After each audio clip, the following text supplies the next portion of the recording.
Hello and welcome to a new podcast series with Leon John Russell, Luigi and Stephen Dean discussing From A Course in Miracles, the Manual for Teachers, and cross-referencing with the spiritual classic by Nisargadatta Maharaj, I Am That.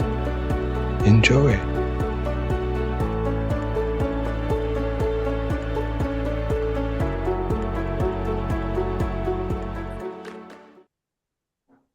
How are you both? I'm great, my friend. And how are you? Very well. Lou? Hiya, Luigi. Very good. Thank you, gentlemen. Nice to see you both. Lovely. Nice to Good to see you. see those smiles. So, as I was just saying to you both, it seems to be like a little bit of a theme developing for me, which is like review our previous conversation, look over the bits that we've already read through, see the bits that have jumped out at us and how those are kind of interlocking. And one of the things that came to me this week was the part about the qualification for a teacher of God to be this moment where they made a decision that they didn't see their interests as separate or apart from anybody else's. And it occurred to me to think about how conscious that decision is, and whether there are people who are concerned about whether or not they've had that moment where they made that decision. And also to throw into the mix what we're taught in the course about miracles, the far reaching potential of miracles exceeding our capacity.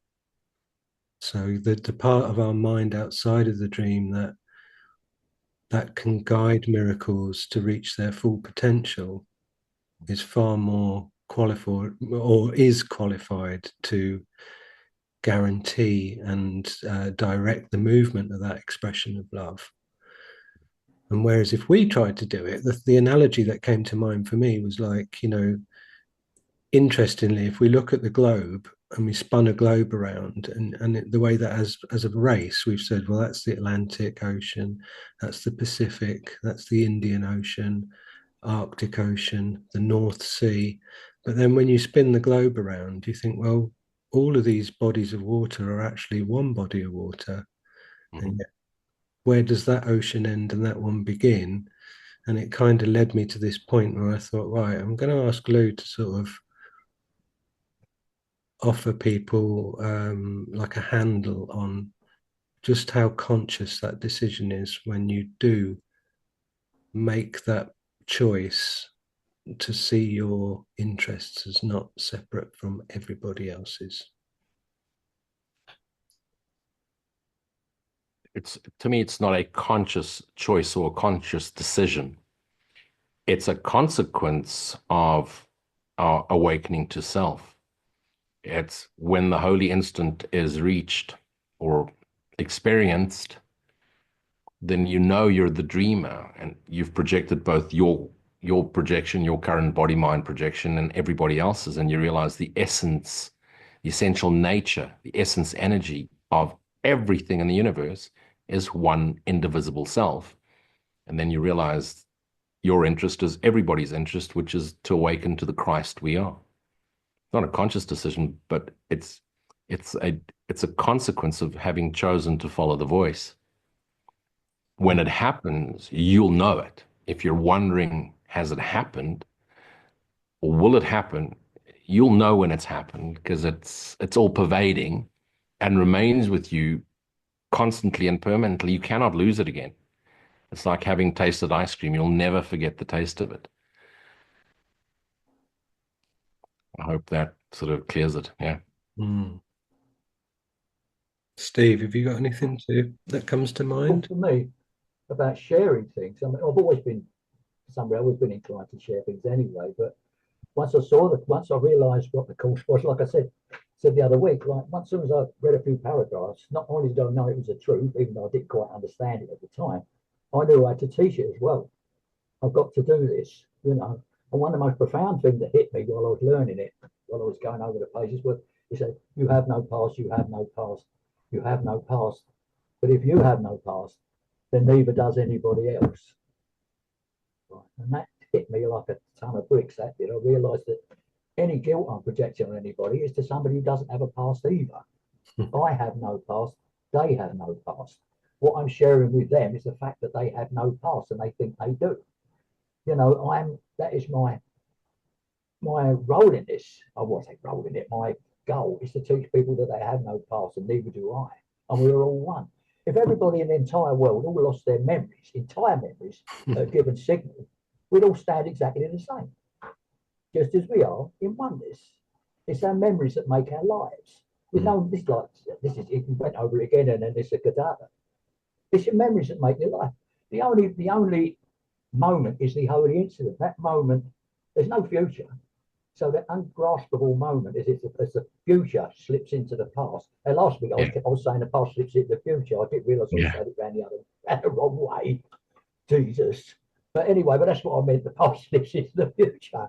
You know, and grasping that little scene. Well, there is no scene because the now isn't here. The now is in the stillness of spirit.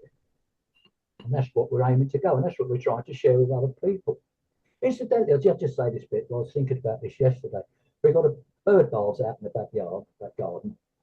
And last winter, they were frozen solid now, but they were frozen solid last winter. And I was looking at them, I saw some squirrels and some birds trying to get a drink out of it. Of course, they can't, it's frozen solid. So I got some boiling water, went outside, poured it all over the bird bath and melted it. Then put the kettle down, went and attended to something. Then when I come back in the kitchen, I looked out the window and there's a squirrel and some small birds are drinking out the bird bath. Now, I allowed it to do that. And I got a huge wave of love hit me. It washed over me like a wave. Mm-hmm. It's just, I don't know, it really was like a revelation almost. And I feel, it is. That's the right word. It was a revelation. I really lifted off the floor just looking at a couple of birds and a squirrel drinking at the bird bath. But I brought that about. It wasn't like I don't want it on, but I was so concerned for them that I went out and gave them. Now, to them, that's a miracle. They had nothing to drink, and all of a sudden they do. I don't suppose they think, oh, it's that bloke coming out here who's done this. Then to them, it's like the water suddenly changed. You know, it was only there for so long till it froze up again. But since then, I've done it regularly. Well, that's a great example because, you know, how conscious was that moment when you had a shared interest, when you made a decision to have a shared interest with a squirrel and some birds. Squirrels and birds. They're, like I said the other week, like they're in the dream with us. They're part of the dream. I mean, like the dream itself, it's a man and his world, right? But to a squirrel, it's a squirrel and his world. When there's animals and even insects don't think, oh, they're superior to me, they're top of the food chain. To them, their world, they're number one. And that goes for everybody, right? If you can help them out somehow, then you're helping out yourself. Like if you dream at night, like I said this before, about a bloke, so two people and a cat and a dog sitting on a beach, the cat and the dog are made out of the same dream stuff as if the grains of sand are made out of the same dream stuff as the people are. Yeah. Everything is one. Cats, dogs, the lot. And as it says in the course, the totality of Christ is in every part. Yes. How holy is the tiniest grain of sand when you see it as containing everything? Everything's appearing in awareness. You're either conscious of it or not. And ultimately, when your consciousness has reached the bridge consciousness, conscious awareness, consciousness drops and there's just awareness. And there'll be no memory of cats, dogs, grains of sand, squirrels, you or I. Like when you wake in the morning, the dream just floats away. You know, I'll tell you a funny story, and I'm not one for telling funny stories, but here's one. I'm laughing already. Well, why are we laughing then? Anyway, go on. And the second time I opened the course, because the first time I opened the course, I opened it on chapter 21, quoted from it for my second book, Reawakening of Consciousness, The Return of the Christ Mind, that's what the book was about, which was really myself preparing my little self for the course. And anyway, when I opened it the second time and I read, nothing real can be threatened, nothing unreal exists, at that point, this profound wisdom came out of my mouth. And I remember saying out loud, oh, fuck. And that was it. And I inherently somehow knew that my life had just changed radically forever. I cannot even open the tap at the sink unless I rescue the flippin' little ants, you know? I Yeah. can't stand on a cockroach. I'm now forever saving spiders. I live in Africa in a thatch house. Mm. I'm constantly, it's all me. I cannot harm myself. Mm. Um, and I knew Wow. that it required a radical change. Mm. I'm old school, live by the gun, die by the gun, you know, that type of thing. Always have it, never need it, that type of thing. Rather have it, never need it. I had to radically change the way I behaved because I knew the consequences from this day forward were going to be radical and were only going to affect me negatively if I didn't truly adopt this understanding fully into my life. It was profound. And then the next thing I did is I got in my car, all annoyed, drove off to the closest CNA, little, um, and bought magic markers because I knew the consequence was going to be. That looks like my one. Two coloured in the whole book. Mine is a Godard book starting to look like that. The only book I've never written in, because every book I own, I write in notes and so on, is the Tao. I got this as a 9-year-old kid, and I've been reading it ever since. And this is the only book I've never made a single note in because Wow. it's just too profound to. And that's how radical it. So the conscious decision was, as a young man, as a young boy, age 9, I want to figure out what the truth is. The church can't tell me, the priest can't tell me, the nuns can't tell me. School teachers certainly know shit. My father and his policeman friends don't know nothing. You know, I thought policemen would surely know everything. Little did I realize they were the least knowledgeable of the lot. So you know Criminals all. were generally way more intelligent. And so I pursued this understanding, a consequence of choosing to see anew, to truly pursue and recognize my essential nature, the nature of being.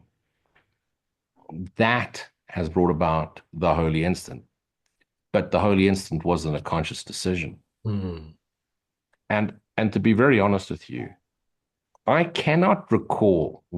honestly cannot recall what made me pick up A Course in Miracles. Mm. It's only after I read A Course in Miracles that it hit me. I'd been reading books with a whole lot of references to A Course in Miracles 10 years prior. Neil Donald Walsh, Conversations with God, etc., etc. So there were so many that were referring to A Course in Miracles. And little did I realize that somehow, somewhere, at some place, I would pick up this book and I had to read it. When I picked up A Course in Miracles, I hadn't met a single person that had heard of the book. Not a single person, you know. And it just happened to be I actually found the book in a nutrition shop that sold vitamins and supplements. And they just happened to have this book sitting on the shelf. Of course, it wasn't under a layer of dust because it was a health shop, but it had been in that health shop for years, you know, and no one knows who'd bought it. There wasn't even a price on it. And so when I took it to the till, they didn't know what to do with it. And so some lady turned around and said, well, just give it to him for 100 Rand, which is $10. And that's how I ended up with the book, you know.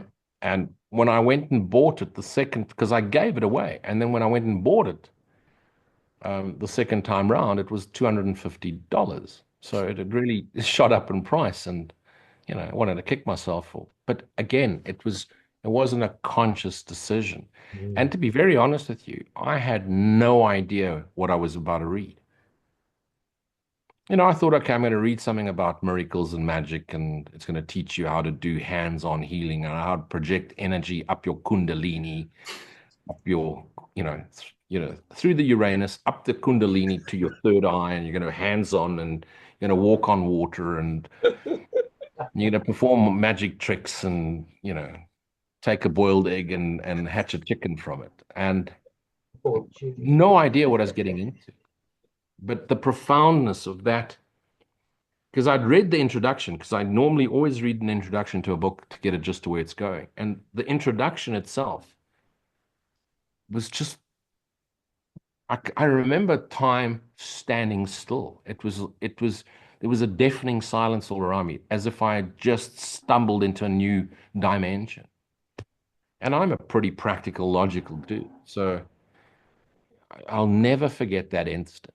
And it's just been one holy instant after. There's no one holy instant. It's just one after another. At the most profound moments when you're least expecting it, there's this deep, profound realization. And you look at others and you realize, I dreamt this up. Look at that character. I imagined that. I imagined this. Mm. You know, what was I thinking? I had a lovely moment driving home yesterday, or I might have been going out. I can't remember.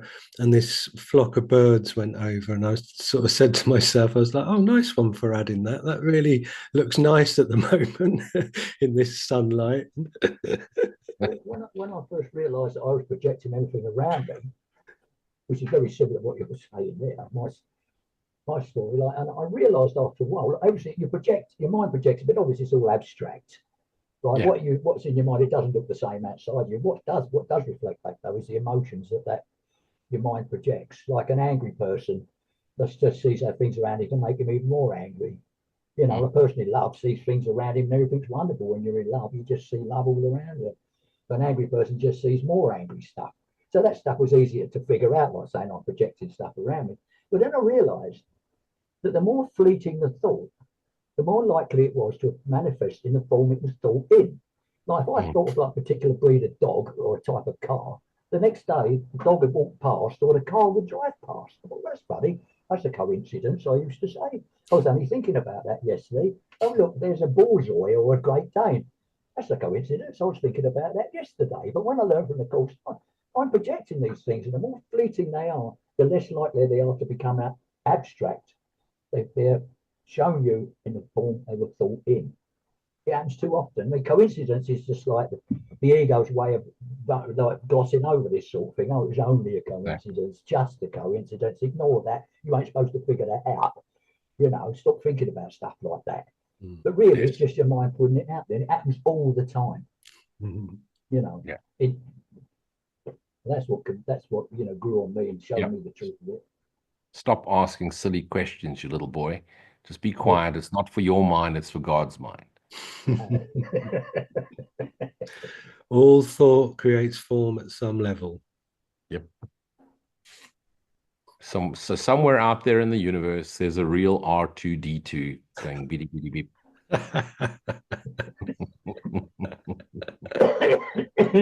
I'll get a guy like that and a gay robot with him.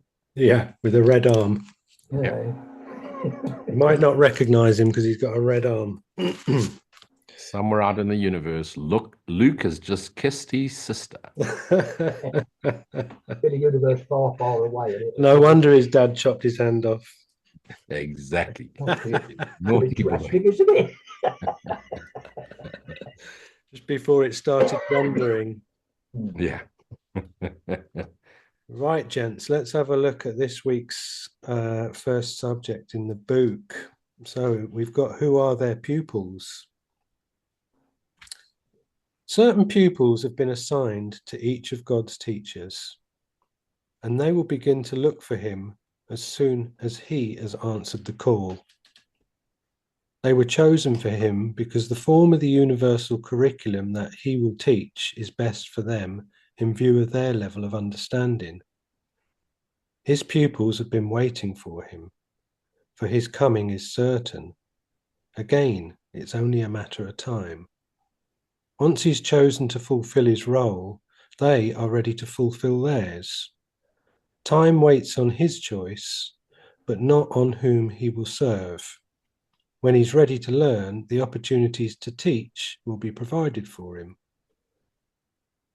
In order to understand the teaching-learning plan of salvation, it is necessary to grasp the concept of time that the course sets forth. Atonement corrects illusions, not truth. Therefore, it corrects what never was. Further, the plan for this correction was established and completed simultaneously, for the will of God is entirely apart from time. So is all reality, being of him. The instant the idea of separation entered the mind of God's Son, in that same instant was God's answer given. In time, this happened very long ago. In reality, it never happened at all. The world of time is the world of illusion. What happened long ago seems to be happening now. Choices made long since appear to be open, yet to be made. What has been learned and understood and long ago passed by is looked upon as a new thought, a fresh idea, a different approach. Because your will is free, you can accept what has already happened at any time you choose, and only then will you realize that it was always there. As the course emphasizes, you are not free to choose the curriculum or even the form in which you will learn it. You are free, however, to decide when you want to learn it. And as you accept it, it is already learned. Time really then goes backward to an instant so ancient that it is beyond all memory and past even the possibility of remembering. Yet because it is an instant that is relived again and again, and still again, it seems to be now. And thus it is that pupil and teacher seem to come together in the present, finding each other as if they had not met before. The pupil comes at the right time to the right place. This is inevitable, because he made the right choice in that ancient instant which he now relives. So has the teacher too made an inevitable choice out of an ancient past. God's will in everything but seems to take time in the working out. What could delay the power of eternity? When pupil and teacher come together, a teaching-learning situation begins. For the teacher is not really the one who does the teaching. God's teacher speaks to any two who join together for learning purposes.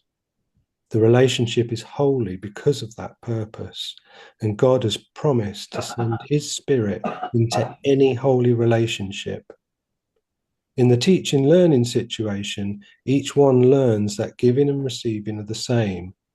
The demarcations they have drawn between their roles, their minds, their bodies, their needs, their interests, and all the differences they thought separated them from one another fade and grow dim and disappear. Those who would learn the same course share one interest and one goal, and thus he who was the learner becomes a teacher of God himself, for he has made the one decision that gave his teacher to him. He has seen in another person the same interests as his own. Who wants to take the... All I'd say Well, about that. Go ahead, Steve. No, All I was it's going to say, such a phenomenal teaching. If you is. understood this, you wouldn't need to read the rest of the book, although you should. It's got just lays it right down, doesn't it? When we say certain pupils have been assigned to each of God's teachers, and they'll begin to look for him as soon as he has answered the call. Because of that, when I started making videos or telling people about it and stuff like that, or especially making videos like when I don't know, like you get lots of. I just put stuff out there and see who takes it, see who's interested in it, and the way I do it. And to me, the people who like it and the people who watch it are the people who are perhaps not assigned to me, but come across me on their way to wherever they're assigned to. At least I'm giving them a pointer on the way. Over the 10 years I've been posting videos. I mean, I've had people that are following me, and then they go, and then someone else follows me. Some have followed me all through the years. Since I got booted off Facebook, I've lost a lot of those followers, but it doesn't matter. Because in 10 years of showing them stuff anyway, I think they would have took in anything I was ever going to tell them anyway. There comes a point where, like, you do have to go quiet, because basically the basic lesson of the course is very simple, and you can explain it in so many ways. But once you've explained them all, you might as well just leave it to them. You can't. I think it's the nature of the internet that people just tend to look at what's put in front of them. They don't. A lot of them don't delve down into the older stuff. They just keep looking at what's in front of them. But you can't keep posting it forever. And really, if the person's there to look for you, he will go and find your stuff anyway. You see, it's never worried me too much about people not looking at my videos. So there have been some strange things though. When I first started posting on Facebook 10 years ago, they used to have a counter that told you how many people were watching. I used to get 300 to 1,000 people a day in some of those videos. And then I had this idea. I'll post it on YouTube and post the link onto Facebook. But when I post it on YouTube, according to YouTube, I only got 0 to 30 views. So of course, I thought this is very strange. How comes I'm getting 300 on Facebook and 0 to 30 on YouTube? There must be the same amount of people watching them. Never since then I haven't trusted what these likes and all that are anyway, because I don't think it's honest. I don't think they actually show. If whatever they show, and I can't do anything about that. But it's always puzzled me why they should do that, you know. But They are Steve, what they are. if you think about this, I mean, I know you're going to agree with me. I'm going to say it anyway. At what stage did you realize you weren't actually doing it for them? You had to do it for yourself. You had to teach it. You had to I had to speak. do. You got it. I had to. You know what I mean? It's like, all right, okay, they might be mucking my videos about. That's out of my control, but it doesn't matter. I am saying it, and wherever it travels, it travels. It's being mucked Yeah. about because it's Yeah. part of it. There's nothing happening here that isn't supposed to happen. And Mm. that's happening, it's supposed to happen. Just run with it, roll with it, you know.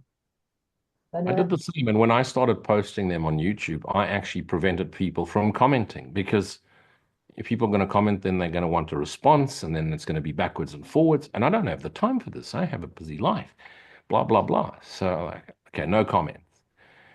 And I mean, originally when I started, there was a small group of students that I'd actually met in Ibiza. And as COVID hit, they started contacting me, asking me questions. Before you know it, the group grew, and we started this YouTube thing. First, we started on Zoom, and then people wanted. Then I'd record it and then email it the recordings of which took forever.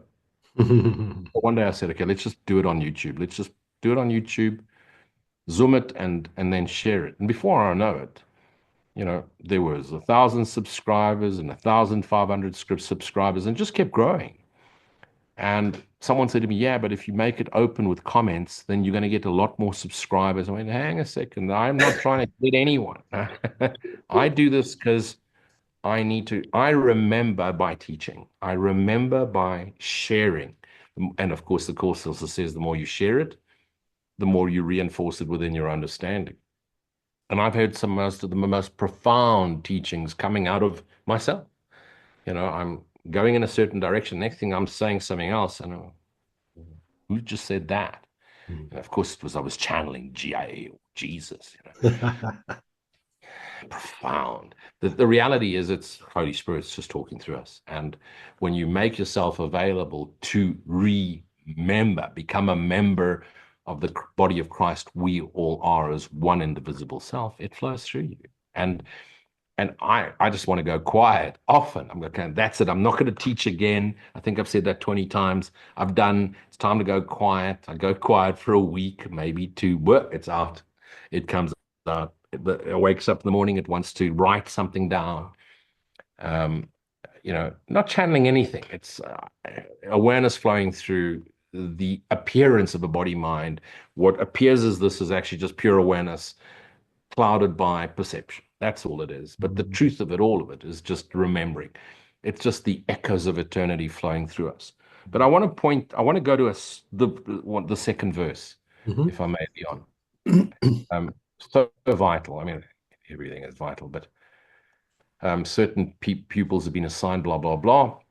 The form of the universal curriculum that he will teach is best for them, in other words, for themselves, in view of their level of understanding.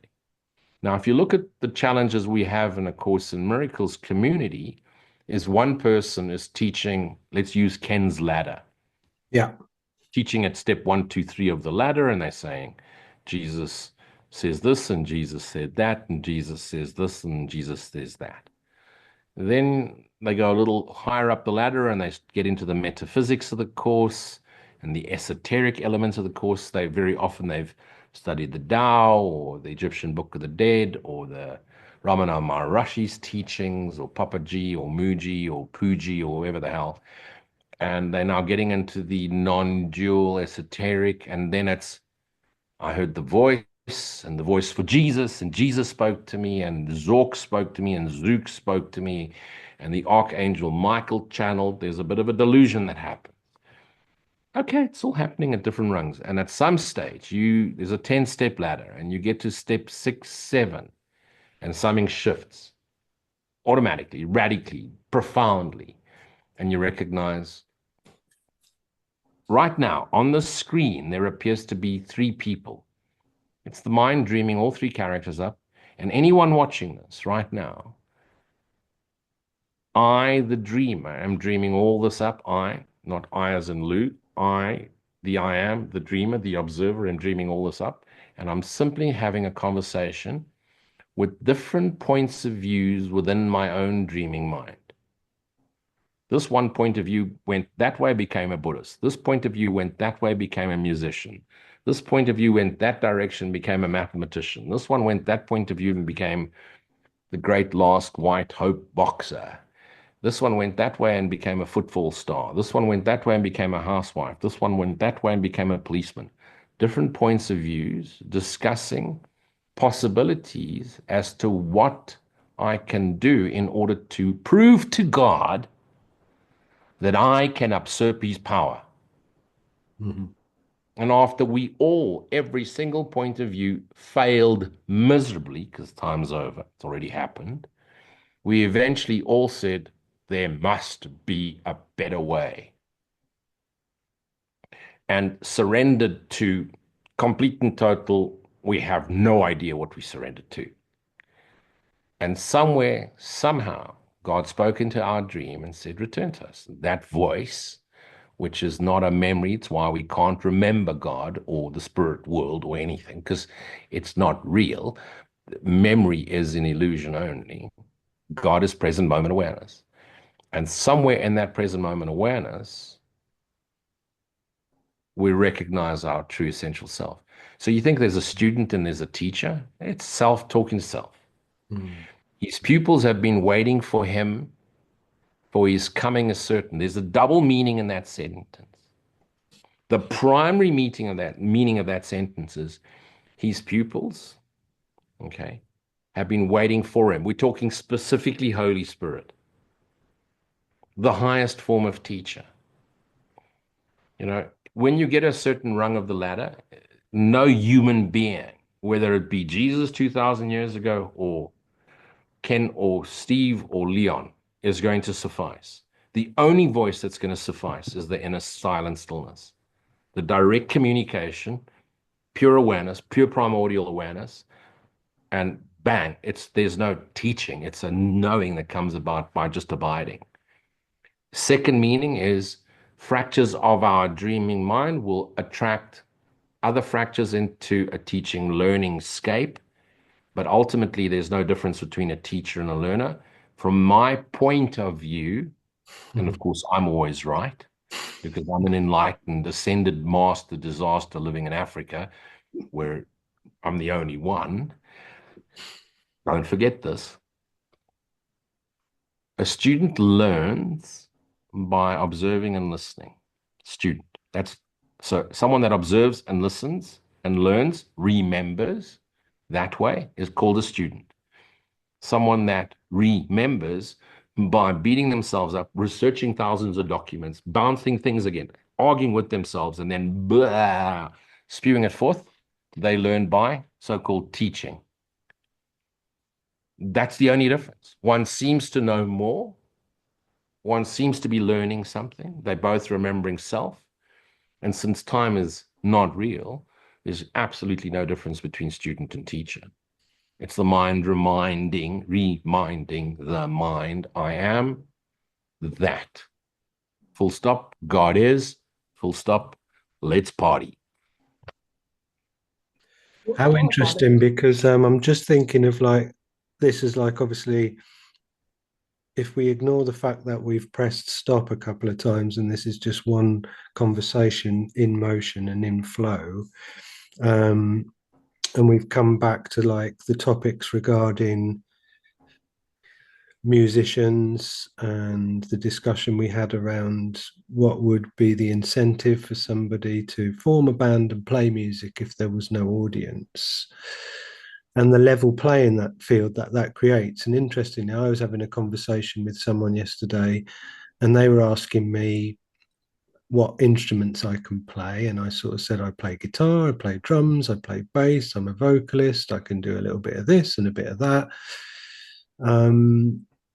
And how that drive and that enthusiasm is indiscriminately applied to the different instruments, because it's an appetite for using sound to express feeling.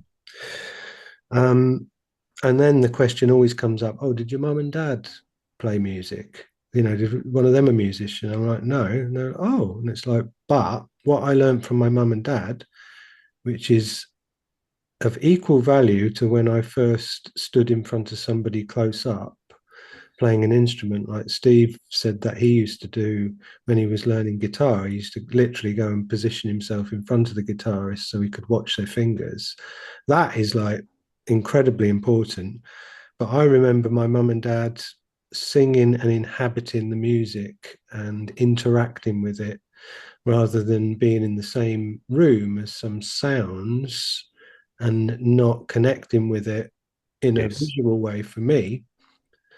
And that was like, the penny dropping of that was like, right, okay, so for you guys, music, and this obviously wasn't articulated as like a 5-year-old child or whatever, but it's like, so for you guys, music is something that you inhabit, you climb inside, you remember the words, you sing along with the words, you move with the music. So then if we were to say like the teacher student, the teacher might be the person who stood in front of me and showed me what to do with my fingers, whereas the student was the person who just knew how to interact and enjoy music. And we could then transfer that to somebody eating food and somebody preparing food, somebody cleaning a swimming pool, someone swimming in the swimming pool. And that then becomes, again, a level playing field. Beautiful. What I thought about, like what Lucy just said, and yourself, really, like everything I've ever taught, or what I consider teaching, is the metaphysics of the course. You can't really show somebody how to wake up. They've got to figure that out for themselves. You can't wake anybody up. But teach the metaphysical, which is a signpost towards this is what it involves. This is the illusion, the real world, the metaphysics of it is different to this. If you understand the metaphysics, then you've got a lot better chance of waking up to something. You see me, I couldn't see it. My parents weren't religious. They weren't atheists, but they never bothered with church or anything like that. So I never grew up with anything like that, Jesus or anything like that. I didn't get religion until I was 23, when I married my Roman Catholic wife in a church, because I had to go and be taught how to be a Catholic and all that sort of thing. I think I mentioned this the other week. And I went along with it. I ran with it for a while until I realised there's something wrong with this Catholic stuff. I mean, this God who wants to strike us down with lightning bolts and is always smiting and smoting and all this, that, and the other. What's all this all about? That isn't a God as I understand it, my little understanding. When I come across the cultural miracles and it's all loving God, then suddenly I could understand it. And once I understood the metaphysics, it all made sense to me. Whereas to me, with a church and they've got a God who likes killing people and throwing them in lakes of fire, then there's something seriously wrong with their God. So I couldn't grasp that. But this one teaches nothing but love. And that's what struck me straight away. This is all about love. There's no lakes of fire or silliness like that. Do you know what I mean? It's just love. And I knew it was true. So do you not like this idea that God looks like Gandalf out of Lord of the Rings, and he's flying around on a cloud, sort of eating junk food and looking down on things and going, shall I cure that cancer? No. Shall I end that war? No. And he's just like holding back all of his love and trying to decide he's got who to give it to. A laptop on his lap, like, well, he's offending me and he's offending me and he's offending. No, sitting up in the clouds on a throne. Like, it was all depicted like that, when he like him sitting on a cloud, on a throne, up in the clouds with a crown on. You know, I mean, it's this division. He is this and you are that. They've done that with Jesus really in the church. Like, Jesus is this, you are that. It's divided. Jesus is the same as us, and that's what the course teaches. What Jesus knew is you can all know. And I'll teach you. Absolutely. I mean, You know, I visited God 2 weeks ago and I noticed his Apple tablet sitting on his table. And I was about to ask him a question, and one of the angels went, because there's still Eve's bite marks on that Apple tablet, and he's been pissed off ever since. and that was her apple for the teacher, was it?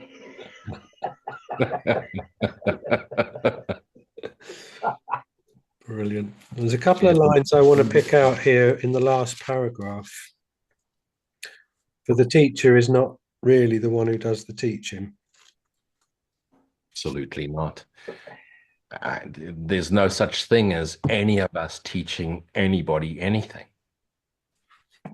There is no us to learn. There's no us to teach. There's the I awakening to the I am. Mhm. The minute you think you're no better, you're falling asleep, because we all have heard and we all have had experiences. I remember that day, and I think that was so when I read the course for the first time, it was the, oh fuck. And this holy instant when I went, thank God, was when I recognized I don't know shit. Mm. I cannot know anything because there is no thing to know. There's no I to know anything. Thank God. That just dissolved the oh shit instantly, because all the pressure's off. There's not me to teach anyone. I'm not accountable for their understanding. I'm not responsible for how I teach. I'm only here to remember self. This is the process whereby I remember self. And I'm actually not learning anything. I'm simply and I love the word member. We're a member of God's eternal light. We are remembering. Mm. We're becoming members again of the light we've always been. Mm. And the we is actually an I. There is no we. It's not like we all return and there's Jesus sitting on the right hand of the Father. We're all on the left, because Jesus is so powerful, he counterbalances the rest of us. And there we all are in heaven, bored as hell because angel music is there. And now what? There's just no us. There's no you. There's no me. There's no Jesus. There's not even a God figure. There's just pure light, ever extending, the knowing of being. How do I know this? It's built into all of us. Mm. It's in the present moment awareness. This is all there is. And we're just going through this wonderful little play, you know. I say, like the English say, and then they say fuck all. The point is we're not learning and not remembering anything. We're just in process of recalling something that happened so long ago there's no memory of it. Mm. And why is there no memory of it? Because truth is not in memory. Memory only exists in dream. And truth is always here, now, present, nothing to remember. It's interesting what people have been on these near-death experiences, because I've watched a lot of these videos, and their memories from these near-death experiences, they remember in wholeness, in total. They don't, like, when you remember something from the past, you think, oh, what was it now? I think you remember an incomplete picture. It's like, and as a memory grows old, it tends to alter, in some cases. But they tell me, these near-death experiences, that what they happened to them, they remember totally, because it happened in a place where memory wasn't actually happening. They remember it through spirit. So, do you know what I mean? So it's actually, memory is very much a brain thing, right? Well, the brain's like an onboard computer in a biological machine, isn't it? It's like I heard a good analogy once, like trying to find memory inside a brain is trying to find speed inside a motorcycle. It's A good one. Yeah, it just isn't there. Yeah. So it's memory, and it isn't actually in the brain. It's like a computer can't. A computer has to be. We use the computer now to communicate, but it's been programmed to do so. It's not part of us, but we use it to communicate, and so is the brain. The brain is not part of spirit, but we use it to communicate in this physical world. It can't communicate with the spirit world because it's not meant to. In fact, it's like this ego thing continually pulling us away from the spirit world. It really is like a game in some ways. Computer games have grown to be like this. I mean, like there's some certain schools of thought that say this is a computer game. I don't think it's a computer game, but computer games have gradually evolved to act like what this is. They're a big clue in computer games. Because they Because were I don't play created this. by the dreaming mind. Oh, and also the guy playing it, the one Made. in a computer game, there's only one player. Yeah, All his exactly. adversaries are all part of the machine. Yeah. Mhm. They're all programmed to fight him or whatever they're going to do, but they don't think about anything. The machine's doing the thinking for them. You're the only one, no matter what these had. Like some of these games take months to get through, developed Yeah. by the machine. But it's all you've got to do is master the machine. And this is similar to what's here now. The game of life, the game of what this the spirit of whatever the world is. If you master the game and you wake up and realize it's a game, and that's the end of the game. It can be used, because like, I've often thought that this analogy of the computer game could be used to teach younger people, because loads of these kids are playing these games all the time now. Sure. Some are associated with it and latch on to truth. Although it isn't not my way of doing things, but I've mentioned it a few times in videos. But it's relevant. Yeah. Oh, it's a holographic simulation. Yeah. It's a Hollow with a W. That's it. Yeah, I love it. What about this bit, guys? Atonement corrects illusions, not truth. I feel like that tying in with what you're saying, Lou, about memory Yeah. being a byproduct of the belief in time. And what I keep seeing in my mind is the visualization of the Leonardo da Vinci kind of famous phrase when he used to say the statue already exists within the piece of rock and he's just chipping Beautiful. off the excess around the statue. Beautiful, isn't it? And maybe like with atonement corrects illusions, not truth. Have you noticed, and of course you have, but I'm saying this for effect. But surely as you get deeper into the mysteries, you start to realize whichever school of thought you've gone into, whether it be Sufism, Buddhism, Taoism, the ancient Christian mystic teachings of Meister Eckhart, for example, or the early Cathar teachings, the earlier versions of the Bible, non-body scrolls, the real, I don't know if you want to call it esoteric or non-dualistic, whatever labels. You realize no matter which school of thought they were in, they're all saying exactly the same thing. And they're even using similar analogies. The river all flows into the ocean. The fish is in the water searching for the water. You've heard these analogies. Yeah. The root that looks like a snake. You hear it in South America. You hear it in Egypt. You hear it in New Zealand, in the different, same teachings. We're all getting to the same thing. And what it's showing me is the atonement is correcting. The atonement corrects illusions, not the truth. Well, the truth doesn't need corrections. Therefore, it corrects what never was. So even the correction is an illusion. Mm. And further, the plan for this correction was established and completed simultaneously.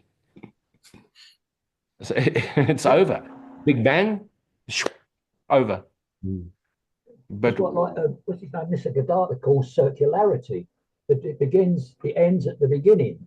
It's Yeah. because nothing happened. Like the life goes around like this and back where it started. Because outside of here, there's just no time or space. It's timeless, the eternity, and in eternity, this happened. This bubble, this just went around like that, and then that's where it started. You haven't missed nothing. Nothing's missed a beat. But In oneness. no one likes that teaching, Steve. You know why? Because it's not adventurous, it's not exciting. We're all looking at the cathedral that Michelangelo, the finger of God, and there's meaning, and is God inside a brain, and why is he naked and he's got a really small wiener? You know, who's he going to impregnate with that? And we're going to make an analogy and we're going to discuss this for the next 7 days. And here comes the Holy Spirit with a whitewash paintbrush and starts painting over Michelangelo's. Yeah. Hey, what are you doing? I'm just making it simpler for you. There is no picture. Oh, no, no, no. Hang on a second. We want to discuss the picture in order to be at peace. Whitewash. Return to awareness, return to silent stillness, gratitude, forgiveness, abide. No, no, no, no, no, no. That's too simple. You spiritually bypassing. You have to face your shadows. You have to discuss it. You got to bring out your emotions. You got to tell everybody your story. Cry a few more times, and tell it some more, and then and then write a book about it so other people can see how long you suffered for. And hopefully they also get something out of it. So they also write another book and tell more people about how they suffered. truth. We want to tell stories. We want to hang around in circles, sing kumbaya, hug, share. There's no secrets in the mind.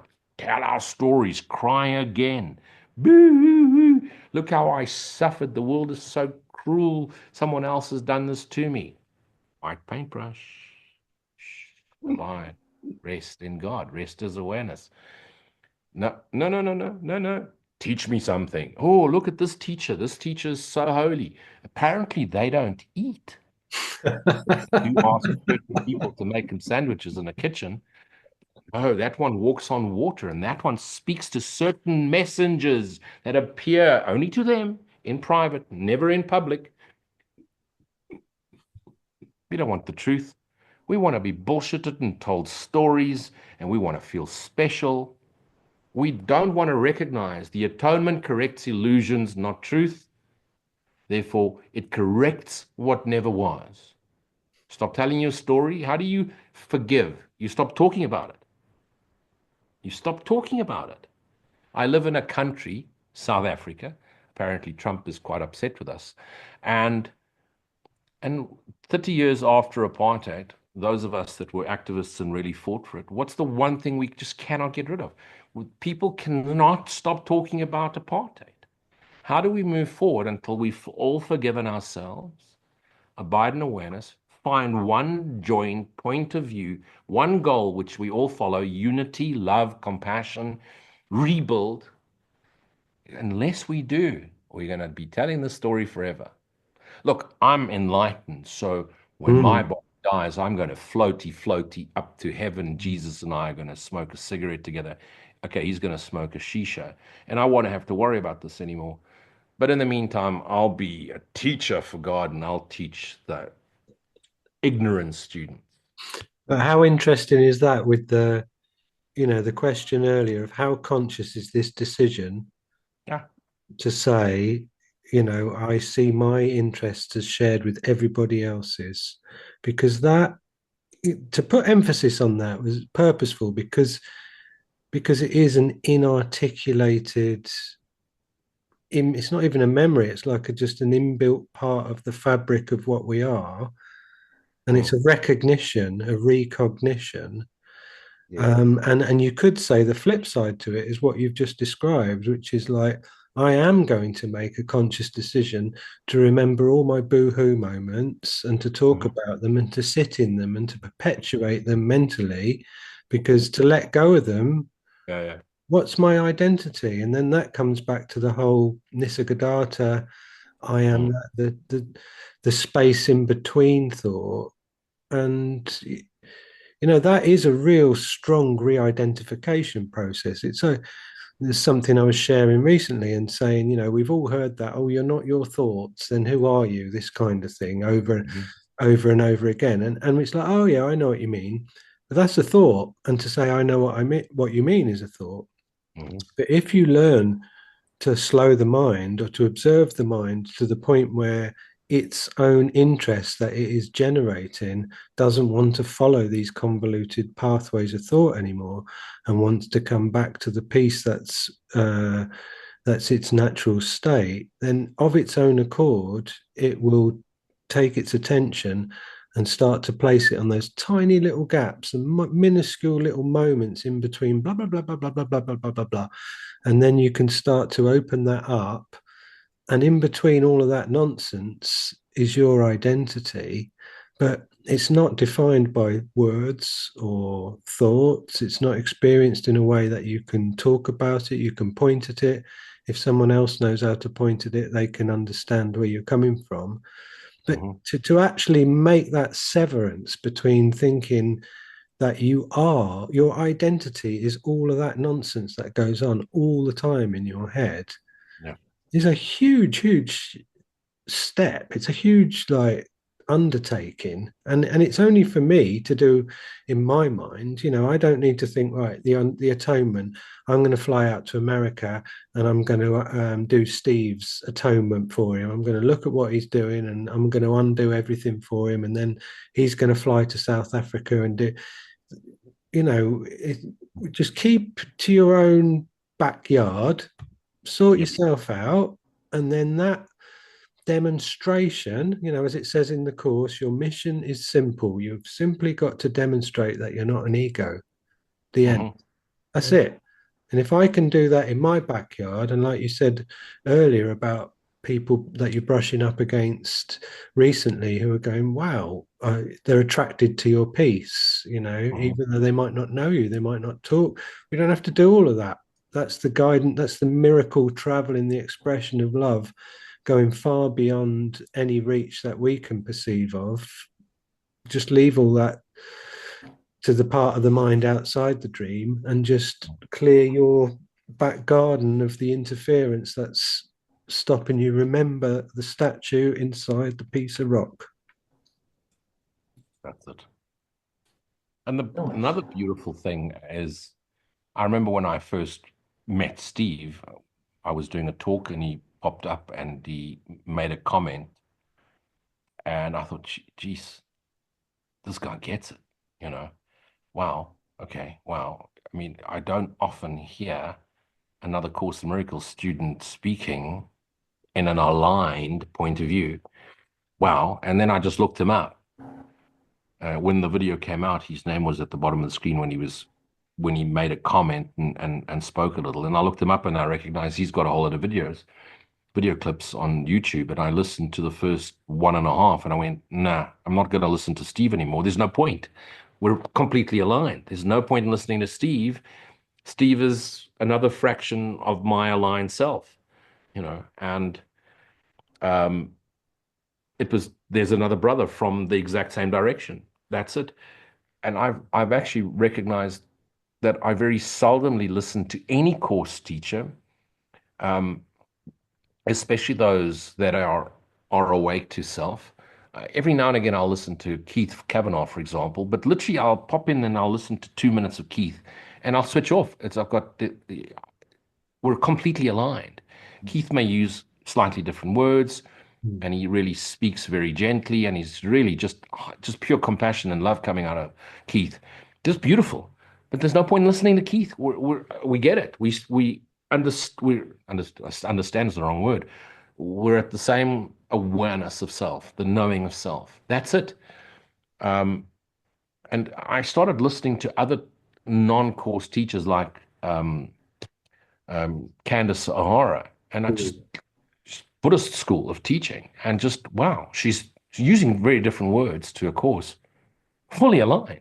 And I could listen to three, four, or five of her points of view, and I recognize it's a singular point of view. It's present moment awareness. Mhm.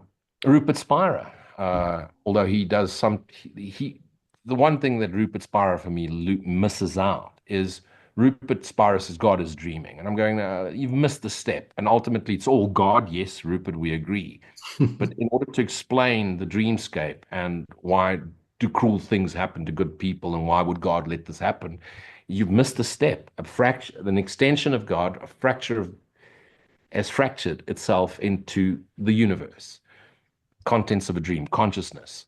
And because you've missed that step, Rupert, he starts to stutter when he gets to that roadblock, and he cannot explain why shit happens in the dream. Because if it's God, why should shit happen?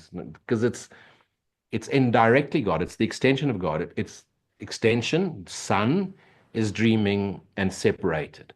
If you bring that extension and it collapses and connects as the one indivisible extension of God, the dream ends. No more speaking. But again, I listen to Rupert and he's on the right track. Francis Lucille, phenomenal, phenomenal. I mean, who would believe the French would get it too? Phenomenal. We're all aligning. And I've used the analogy spokes on a bicycle wheel, and down in the center in the hub, it's all sounds the same no matter whether you come from New Zealand, Australia, China, Japan, Europe, the Americas, all of it. When you get to that hub, it all sounds the same. And in the center of the hub, there's a hole, there's the void. And when you go into the void, it's devoid of everything. There is no thing. There's only present moment awareness. These are concessions, these are words. Even this sounds false. Mhm. And then there's just silent stillness and just the glory and the power and the beauty of God. Beautiful. What you Steve. said earlier, Leon, about between the thoughts, the gap between the thoughts. Mm. That Eckhart Tolle is an exponent of that. He in his Power of Now, his book, The Power of Now. Mm. That's what he says. In order to sort of like clear your mind, wait for the gaps between thoughts. Now that doesn't particularly work for me. Like these methods don't work for everybody. You know, at the moment I'm sort of like I liken this as I am, which is very similar to Vivekananda's I am he, Mm. and Maharshi's what's Maharshi's one? Who Who am am I? I? They're basically all asking the same question. You got As I Lou am said. he, who am I, and I am. So three different swamis, you know, but they're all asking the same question, set in a different way. Eckhart Tolle's way of like looking for the gap between thoughts is a good way, but I didn't find myself inclined. It was a good book actually. I didn't find myself inclined to that to be my way of doing things. You know, the course was my way. That's because I did dabble in it. I mean, like conversations we've got, I looked at that and I quite enjoyed it until he said George Bush was the best bloke who ever walked the earth. And then I put it down. I thought, no, he's not, brother. And then I didn't bother with it after that. I thought, no, mate, no, sorry, bang. And but that was shortly before I found A Course in Miracles. Yeah. You know, I mean, still Donald Walsh, God bless him, he's talking to somebody, but he ain't talking to God. Anyway, that's just personally my opinion. I don't wish to put the bloke down. It's just the way I see it, you know. And he's talking to aspects of himself. It's self and self. At some stage, he's down the third rung of the ladder. Sometimes he's on the fifth. Sometimes he's on the seventh. And in between the pages, he's talking directly to self. That's it. Well, yeah, You know. it is. It's like people who claim to be channeling Jesus, like who say they're channeling Jesus. I mean, I believe, you know, I am channeling. I don't want to name any names. There's lots of ones out there who say, I'm going to channel Jesus, I'm going to channel Jesus. But they're all different Jesuses. When that COVID came out, one person's Jesus saying, don't you take that vaccine, don't you do that, you won't do it. Someone else's Jesus is going, you ain't coming in here unless you've had that vax. That's what Jesus told me. So they're all talking to different Jesuses, aren't they, about the COVID? So It's really, like, all they're expressing really is their own opinion, but somehow they think Jesus is telling them. During COVID, a little Christian church in Little Falls, which is the area where I live, Johannesburg, was selling masks dipped in the blood of Jesus. wow. Really? Where'd they get the blood from? I don't know where they got the blood from, but they probably blessed it. Got some blood somewhere. you Like the could get holy water. a normal mask. Water is blessed, my A son. normal mask for $1, and for $150, you could get a mask dipped in the blood of Jesus. Well, cures all ills, prevents all ills. That's it. How they get Steve. away with something like that? Steve, how about this? You take a look at this, because I know this is in line with a lot of what you share, because you like to emphasize about time and space being byproducts of one another. And interestingly, before I ask you this, I will just refer back to Lou's analogy of the spokes and the hub.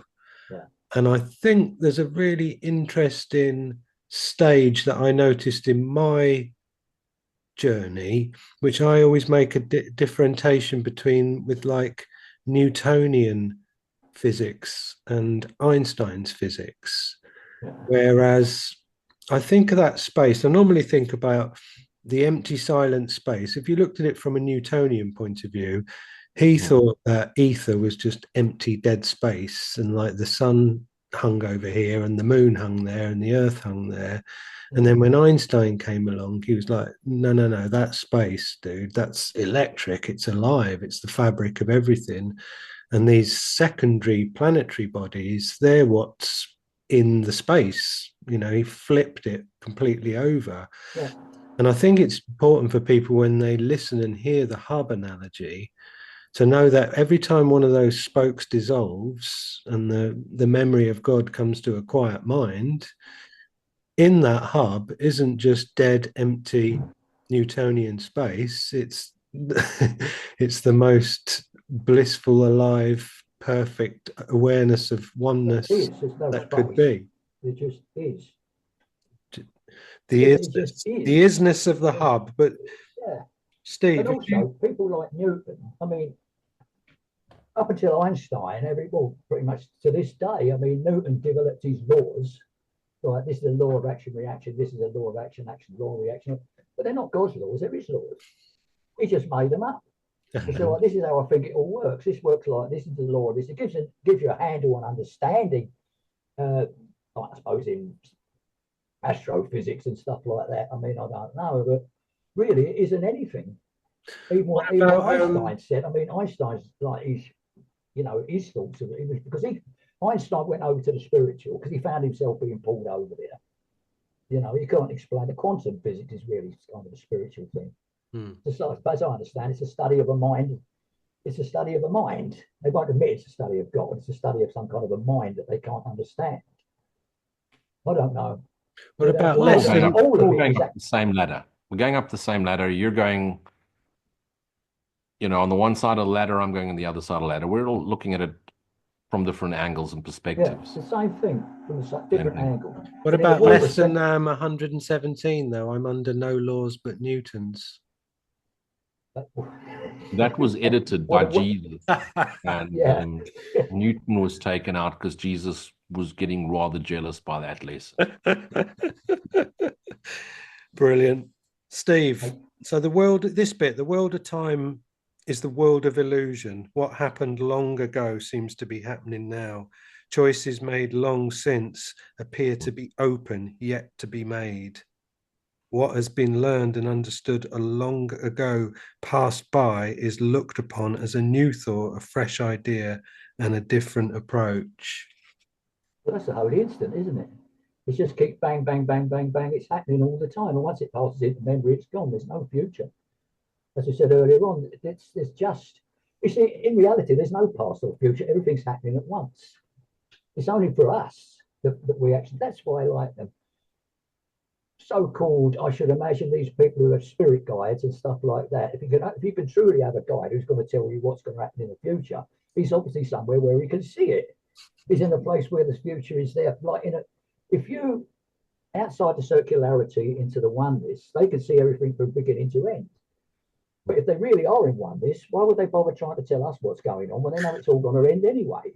It would seem to me anybody who's like that is actually in the astrals. I think the astral is the fourth dimension because people astral travel there, don't they? And people in NDEs appear to be in this astral because they're not in oneness because everything appears to be still separated there. Yeah, your challenge, if I may jump in here, your challenge there is if you still get if you although you have stepped at another level up, if you're still in a subjective objective reality, you won't make sense of that sentence.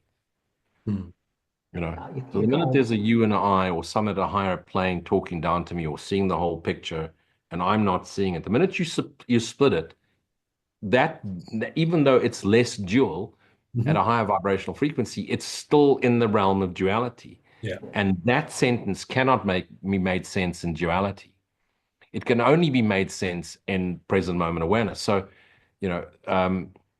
past even the possibility of remembering, yet because it's an instant that is relived again. And actually, Jesus messed up. He should have said, yet because it is an instant that seems to be, Jesus, you fucked up. Oh, God. Relived again and because it seems to, you're not reliving it again and again. You seem to be living it because it's instantaneously. In actual fact, it's over. It seems to be now. You should have put the seems at the beginning of the sentence. But okay, he was talking to Helen and maybe she missed a little squiggle in her dictation because she was doing shorthand and maybe Ken interrupted her at the time. So Jesus makes mistakes too. If he's a being and he's in duality, then, but here lies the problem.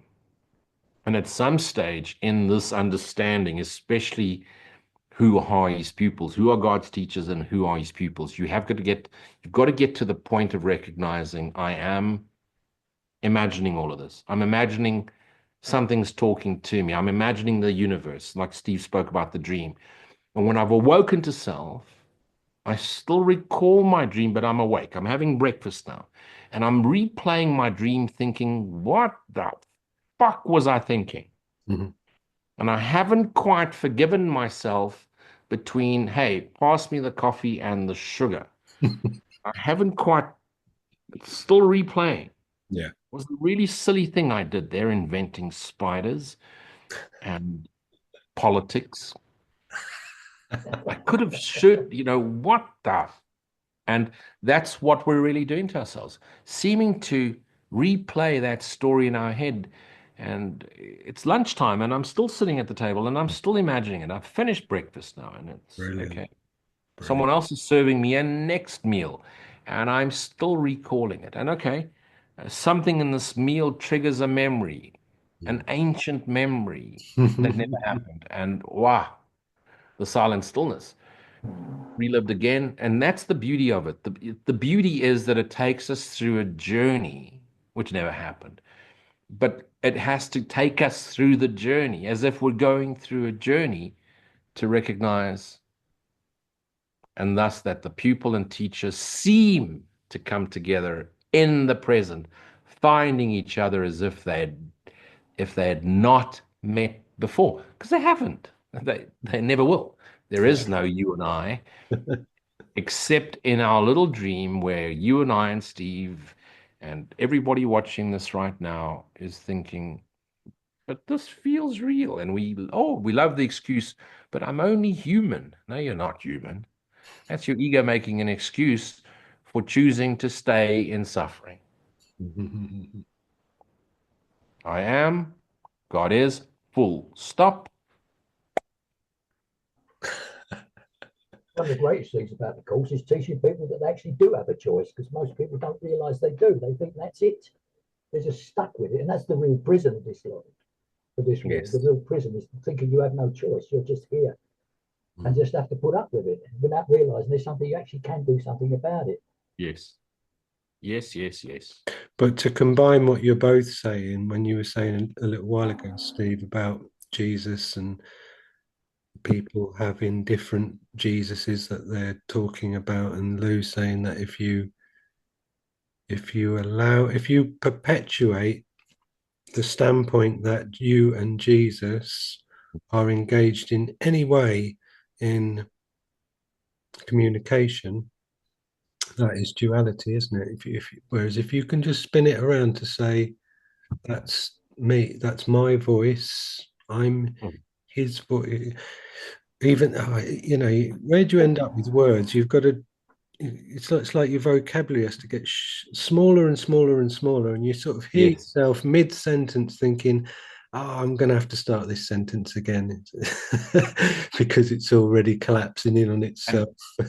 if I may interrupt, and henceforth you get to that point where you realize, oh, actually don't know anything. Just be quiet. Um, and this is something I often ask people to think about. And I start with the question, do you believe Jesus awoke to self? Yes. Do you believe Jesus recognized I and my Father one really meant I am Christ? I am the Son, I am the extension, I am the love of God, I am the kingdom. Yes. We all get that. Christians and Course in Miracles students alike. So Jesus recognized he is the Son of God. Absolutely. Got it. What's the Son of God? The extension of God. Got it.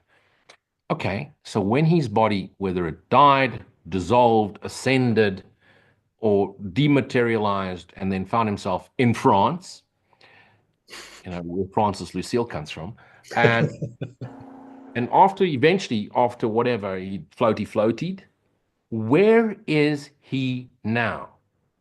Because if there's a he, Jesus, somewhere in the spirit world, from where he's channeling the course, then he's not Christ. Then he's still a fractured part of ourself that is semi-awoken, but is now hovering in la-di-da spirit world, first dream, secret dream, waiting for the rest of his fractured selves to awaken to self before he, Jesus, and all 8 billion of us and 9 septillion throughout the universe, aliens included, awaken to self, and then Jesus and all of us can dissolve into Christ-mindedness and abide in God. And that's where it falls flat, because if you're trying to explain non-duality from a subjective objective reality, subject object, you will fall flat. And when you recognize that, you can't but help but go quiet, at least for a day. And the awareness is there, and you recognize it's only I'm talking to little I. And all these stories I've told myself of a Jesus and a Zork and a Zook and Star Wars and R2D2 and Yoda and his great grandson Grogu are all stories we've told ourselves in order to somehow pass on the narrative traditions of recognizing I and my Father are one indivisible self. The end. Beautiful. That's brought a couple of Ramana things up for me. One of them is like when Ramana was on his last legs and he knew he was going to die, and some of his devotees were crying and going, "Oh, Ramana, please don't go." And he looked at them and said, "Where can I go?" And then the other thing is like they're all sitting around in his ashram and they're singing this big song going Ramana, Ramana, Ramana, Ramana. And somebody looks round and sees that Ramana's like in there with them all going Ramana, Ramana. And they sort of go to him, dude, we're singing this about you. And he's like, no, there's only one Ramana. It's all of us. Beautiful. Let's have a look what Nisargadatta's got to say this week. I've got a beautiful bit. I'm so glad a fractured part of ourselves played Nisargadatta. Yeah. And can you imagine having played? Sorry, can you imagine having played Ramana Maharishi lying in a bed all day long? All you get to do is walk up and down a mountain. Yeah, wearing a nappy every day. Wearing a nappy. You have a cow for a friend and a monkey. And thousands of people hovering around your bed, not letting you even read the newspaper, asking you silly questions. All you want to do is smoke. Yeah. And like you can't. Yeah. You know, look, Teachers for God should not smoke cigarettes. It sets a bad example for the youth. Well, like because the doctor says about him chain smoking, that's what his body does. It's not what my spirit does. Don't worry about it. Yeah. Exactly. It's just something like to say about channeling Jesus. If you're going to channel Jesus now, obviously in his spirit form, he's not in his physical form. So if he's going to talk through anybody, he can only use the brain, what he's talking through, and the way that brain thinks. You can only use a computer the way it's programmed. The brain is programmed by the person. Absolutely. If a spirit is going to talk through it, he can only use what's inside this brain. You know what I mean? I think someone genuinely channeling Jesus would sound like themselves and be completely like themselves because his brain is being utilized by spirit, by the part of him that is Jesus. Gotcha. Luigi said we've all got Jesus inside us. He isn't somewhere else. I mean, we are actually in oneness now. Yeah. But we are projecting this image of ourselves onto it, this dream projection, this idea, this distortion of truth, or whatever you want to call it. But we're projecting it onto it. You see, and when we start, if you're going to channel, just talk and it will come out. I mean, I'm the same as Lucy. Like, I made videos and looked at them again a month later and I think, did I already say all that stuff? Yeah. You know, like it flows. It comes out in a flow. And like you don't think of these things as you go. In fact, when I've been doing this, if I started to think about what I'm saying, it starts clogging up. Ah, yes. You cannot think about what you're saying. Yeah, there's no thought. It's just flowing. I mean, right now, I'm possessed by the spirit of Nisargadatta, hence the need for a cigarette. And that's because I'm so enlightened and ascended master. But ultimately, it's our mind sharing with itself. Yeah.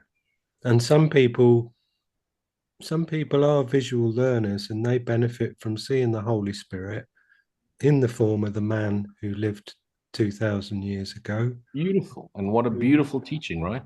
Yeah. And he symbolized the love beyond this world. Yes.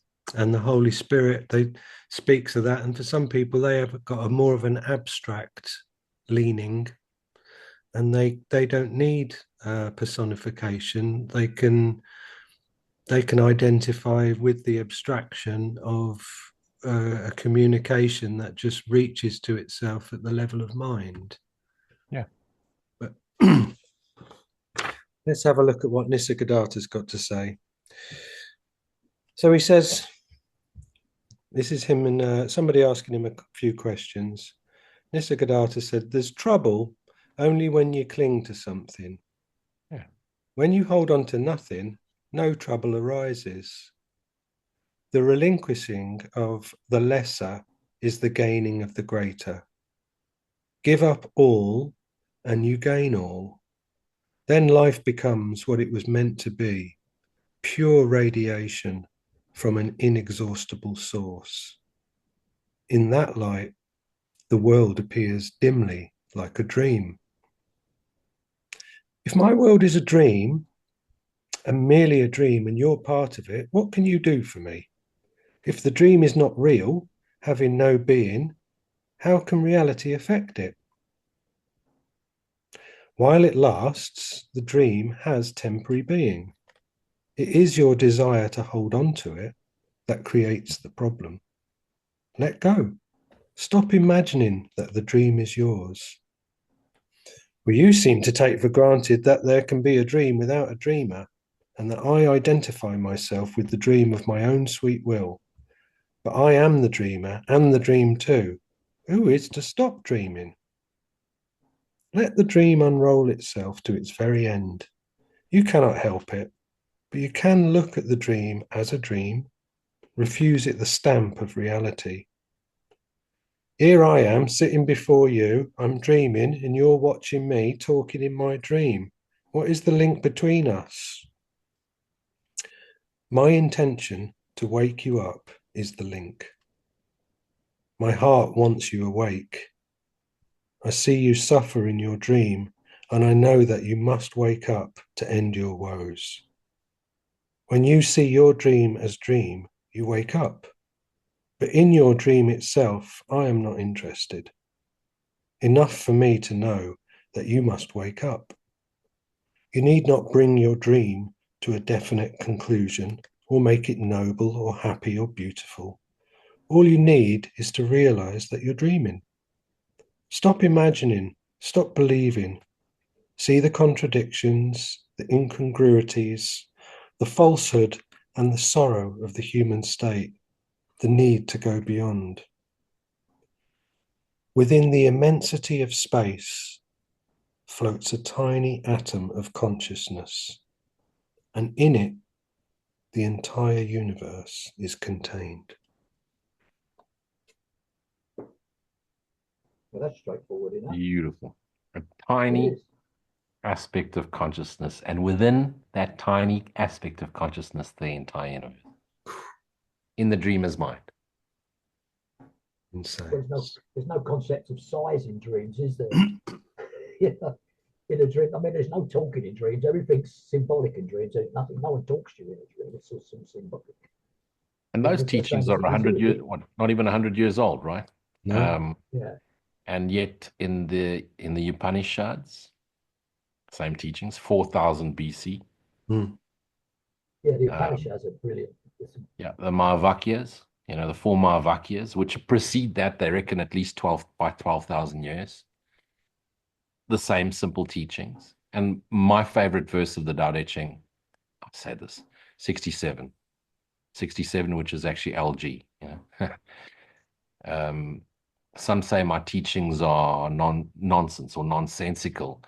Others call it lofty and impractical, but those who have looked inside or within themselves, that nonsense makes perfect sense. And to those who put it into practice, that madness or loftiness, has roots of its own. It's roots in the very depth of our being, because that void is devoid of nothing. It's the fullness of love, the fullness of God. And then he says, I only have three teachings. It's simplicity in action, be patient with self and others, and then compassionate, Nate. Never empathy. Empathy is ego. Pulls you straight back and believing other people's emotions are real and you suffer with them. Compassion, the passion of the Christ. And one of my other great teachers, mentioned the word Jesus to him, Neem Karoli Baba, he would start crying. I mean, Neem Karoli Baba grew up as a Advaita student. He hadn't read the Bible. just on the hearing the words Jesus, he would just go into tears. He just resonated instantly in that love emotion, that emotions through our body, perception, awareness. And the body would spontaneously cry because the alignment was there, the surrender to that I am, that is there. And this is something for any student watching or listening to the three wise men, or the good, the bad, and the ugly. Yakety yakety. The reality is, when you recognize, you only learn of self because you've willingly surrendered to God's voice, the Holy Spirit, as your true teacher. Whatever's on the YouTube channel, whatever's in the front of the classroom, are just reminders of yourself. And the minute you get that, you're no longer looking at the finger, you're looking at the moon. Those lessons are the signpost towards God. It's the same way as in Hinduism. Someone asked someone like, why have you got all these gods when you know there's only oneness? He said, well, all these gods are just signposts towards the oneness. You know, that's, you learn about this God will teach you the way to go over there. You know, they know there's a oneness, but over the thousands of years that's been developed. Of course, there've been all these little gods of this and gods of that appeared. But really, they're just signposts towards the oneness, in the same way as our making videos and doing what we do now is signposts towards the oneness. You know? And I think we should say that we're all absolutely full of love and gratitude for Jesus, the man.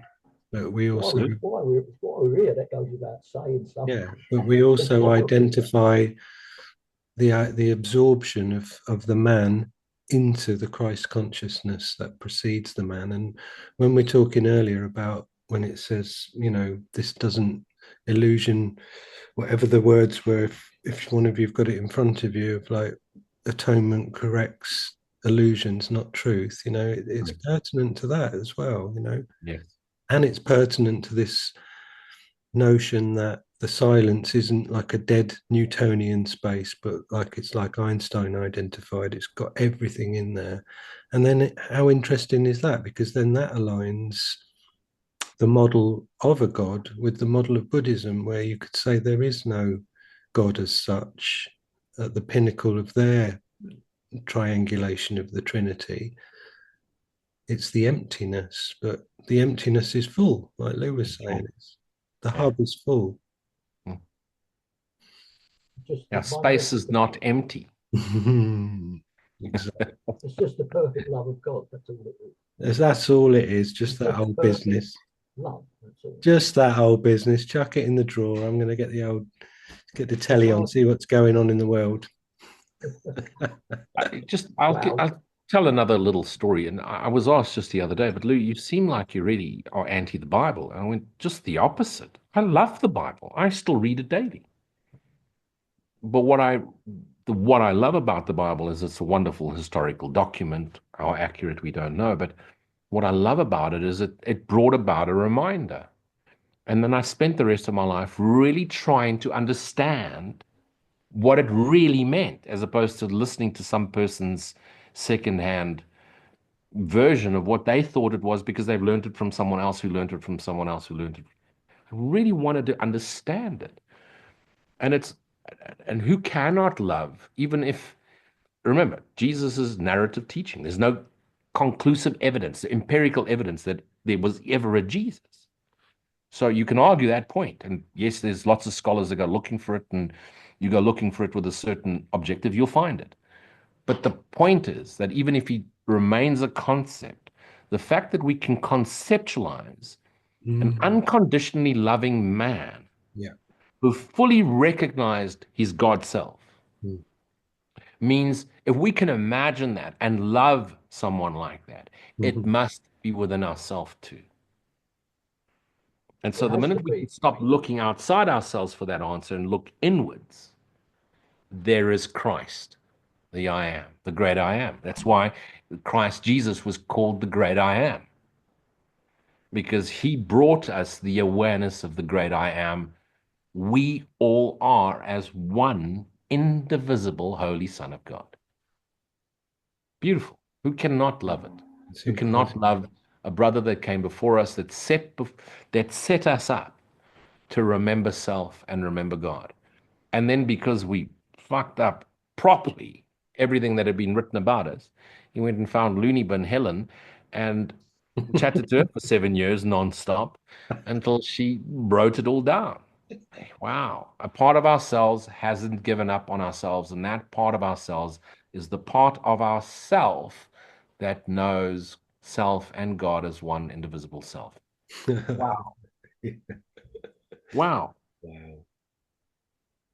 I Wow. could be making all of this up, No, but it I No, you're love not. that. really I love feels that. amazing. Yeah. Everything is one, even though we're somewhere where it doesn't appear to be. So Christ is with us all the time anyway.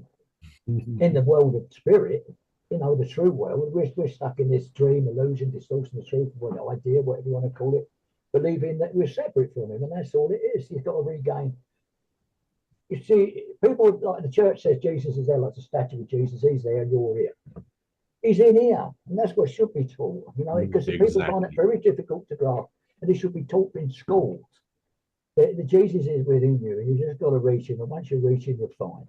You know, it's just that And what the that's trouble with this world, in a world of perfect opposites, you've got perfectly positive people and negative people. The negative people will always try and take off the positive people that doesn't belong to them, and they keep persecuting these positive people until they get fed up and start fighting back. And you're always yeah. going to have this ruckus going on all the time. In a world of separation of perfect opposites, you're always going to have conflict, always, because of the very nature of the dream. It's outside in the spirit where there's no conflict, no opposites, there's only perfect peace because there's nothing there to disturb it. That's a Yes. very basic way of looking at it, but that's what it is. Yeah. Perfect peace, joy and happiness, all extensions of this peace, all unseen. Anything that's unseen, like joy and happiness and love, I mean, you can see it in people's faces, but the inspiration isn't seen. And they're part of the unseen world of God, the Yes. great love.